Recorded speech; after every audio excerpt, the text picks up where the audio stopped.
Bismillahirrahmanirrahim. Hello guys, welcome to this another video tutorial onto my YouTube channel, and finally this is the introduction video.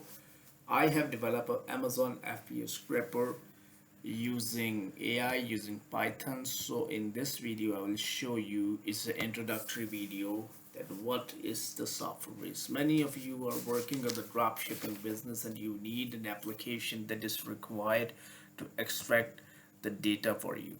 So I have developed this scraper, and here are the FAQs. You can see this. What is the purpose of this Amazon scraper? This scraper is designed to user extract product data from Amazon FBA inventory and allow user to search for products, view detailed product information, and download data in JSON or Excel format. So they are some certain FAQs I have entered. I have developed logs, the system logs, and the view data. So here are the view data, and I have these files are created before. So no doubt to say, you can see. I will show you how you can uh, view this data. With the passage of time we can see this, but right now, for example, I want to see the JSON file. So this is the JSON file. Basically, when I'm developing the project, I am testing. So due to testing, the data was created, so don't worry about that.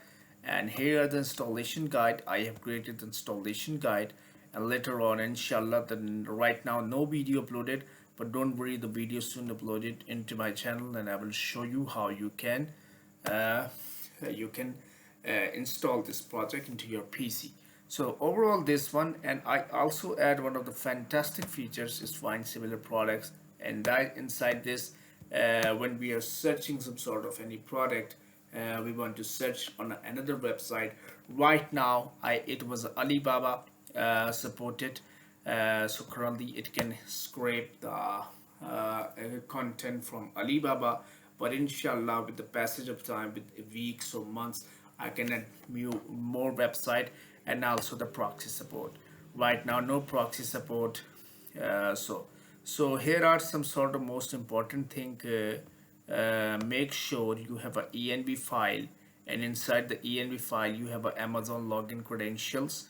I think I've mentioned this in a yes. So set requirement variable replaced with the credential inside your env file. Don't worry, your Amazon account email and your password. So these are the required. env file is important. And Python 3.10 installed in your system. I have currently Python 3.13, but I also need to install Python 3.10, 3.10, because some of the features are not working in Python 3.13. So current features, it's a Python built-in softwares, and overall. So I hope you really guys this is the introduction video, and inshallah with the passage of time I will explain you in the later videos how you can extract an information from this software.